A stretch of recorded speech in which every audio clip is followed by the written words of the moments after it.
오늘은 재물에 대한 성경 말씀을 묵상합니다. 단순히 돈을 버는 방법이나 부자가 되는 비결을 말하는 것이 아니라 성경 속에서 하나님께서 말씀하신 재물의 올바른 의미와 그것을 다루는 지혜를 알려줍니다. 재물은 우리 삶에 꼭 필요한 것이지만 잘못 붙잡으면 오히려 인생을 무겁게 만들 수 있습니다. 재물이 목적이 아닌 하나님을 더 깊이 신뢰하고 바른 길을 걸어갈 수 있도록 돕는 안내서 같은 말씀을 묵상하는 시간이 되시길 기도합니다. 1. 신명기 8장 18절. 내 하나님 여호와를 기억하라. 그가 내게 재물 얻을 능력을 주셨음이라. 오늘날 우리는 열심히 일하고 돈을 벌며 살지만 늘 부족하다고 느낍니다. 한 달 생활비, 학비, 대출이자, 아이들 양육비까지 감당하다 보면 마음이 무겁습니다. 돈을 위해 땀 흘리지만 때로는 내 힘으로는 도저히 안 되겠다는 좌절감이 찾아옵니다. 하나님은 재물 얻을 능력을 주시는 분이라고 말씀하십니다. 물질은 단순히 내 수고의 결과가 아니라 하나님의 은혜와 능력으로 주어집니다. 하나님이 지혜를 주시고 기회를 열어주시고 건강을 지켜주실 때 우리는 일할 수 있고 재물을 얻을 수 있습니다. 재물을 사용할 때에도 주님의 뜻을 따라 바르게 쓰게 하시고 나눔과 섬김의 통로가 되게 하소서. 두 번째 말씀입니다. 빌립보서 4장 19절.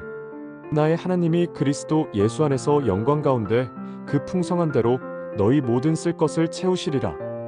우리는 늘 필요한 것이 많습니다. 돈이 없어서 하고 싶은 일을 포기하고 미래를 준비하지 못할까 불안해합니다. 정말 내 삶이 괜찮을까? 내 자녀는 어떻게 될까라는 걱정 속에서 평안을 잃어버립니다. 하나님은 우리의 모든 쓸 것을 채우신다고 약속하셨습니다. 내 욕심을 다 채워주신다는 뜻이 아니라 반드시 필요한 것을 하나님의 때에 채워주신다는 약속입니다. 그분의 공급은 부족하지 않고 풍성합니다. 세 번째 말씀입니다. 말라기 3장 10절. 온전한 11조를 창고에 들여 나의 집에 양식이 있게 하고 내가 하늘 문을 열고 너희에게 복을 쌓을 곳이 없도록 붙지 아니하나 보라. 물질이 부족할 때 가장 먼저 줄이고 싶은 것이 헌금입니다. 나도 힘든데 하나님은 이해하시겠지라고 합리화하기도 합니다. 그러나 마음속에서는 늘 불안이 사라지지 않습니다. 하나님은 온전한 11조를 드려보라라고 하시며 하늘 문을 열고 복을 부어주겠다고 약속하셨습니다. 물질의 우선순위를 하나님께 드릴 때 주님은 우리의 삶을 책임지십니다. 하나님이 공급자이심을 믿고 주님께 먼저 드리는 믿음을 회복하게 하소서.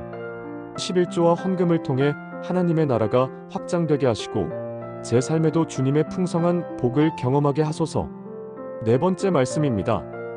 잠언 3장 9절 10절 말씀. 내 재물과 내 소산물의 처음 익은 열매로 여호와를 공경하라. 그리하면 내 창고가 가득히 차고 네 포도즙 틀에 새 포도즙이 넘치리라. 우리는 가진 것을 챙기느라 바쁘지만 정작 하나님께 드리는 마음은 뒤로 밀릴 때가 많습니다. 내가 번 돈인데 라는 생각에 하나님을 향한 감사보다 나 자신을 먼저 생각합니다. 하나님께 먼저 드리는 것이 곧 하나님을 공경하는 삶입니다.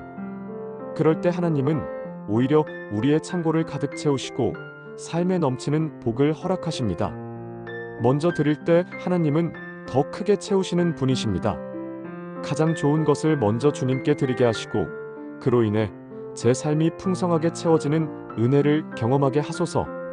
하나님께 드리는 것이 곧 축복의 길임을 믿습니다.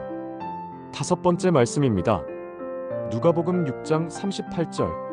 주라 그리하면 너희에게 줄 것이니 곧 후히 되어 누르고 흔들어 넘치도록 하여 너희에게 안겨주리라. 우리는 물질을 나누는 일 앞에서 인색할 때가 많습니다. 내가 가진 것도 부족한데 어떻게 나누나라는 생각이 들기도 합니다. 하나님은 주라라고 말씀하시며 나누는 자에게 오히려 더 채워주시겠다고 약속하십니다. 흘려보내는 만큼 다시 넘치도록 채워주시는 분이 하나님이십니다. 가진 것을 움켜쥐는 삶이 아니라 나누는 삶이 되게 하소서. 흘려보내는 손길을 통해 제 삶과 이웃의 삶이 함께 풍성해지게 하소서. 후히 채워주시는 하나님의 약속을 믿고 오늘도 기쁨으로 나누겠습니다. 여섯 번째 말씀입니다. 데살로니가전서 5장 18절 말씀. 범사에 감사하라. 이것이 그리스도 예수 안에서 너희를 향하신 하나님의 뜻이니라.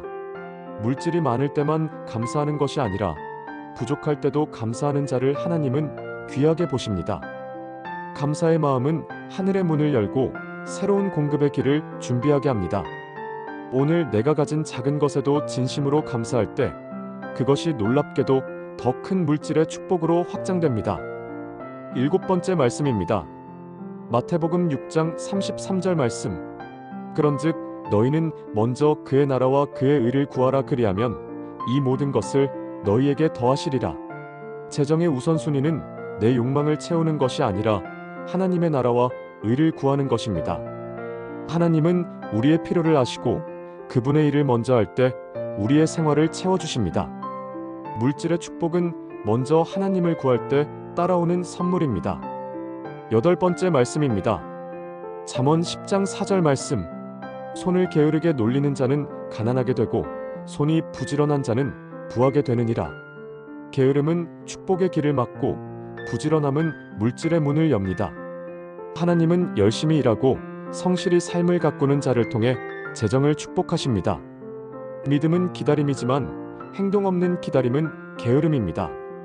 오늘 내가 맡은 일에 최선을 다할 때 하나님은 물질의 축복으로 응답하십니다. 9번째 말씀입니다. 누가복음 12장 15절 말씀. 사람의 생명이 그 소유에 넉넉한 데 있지 아니하니라.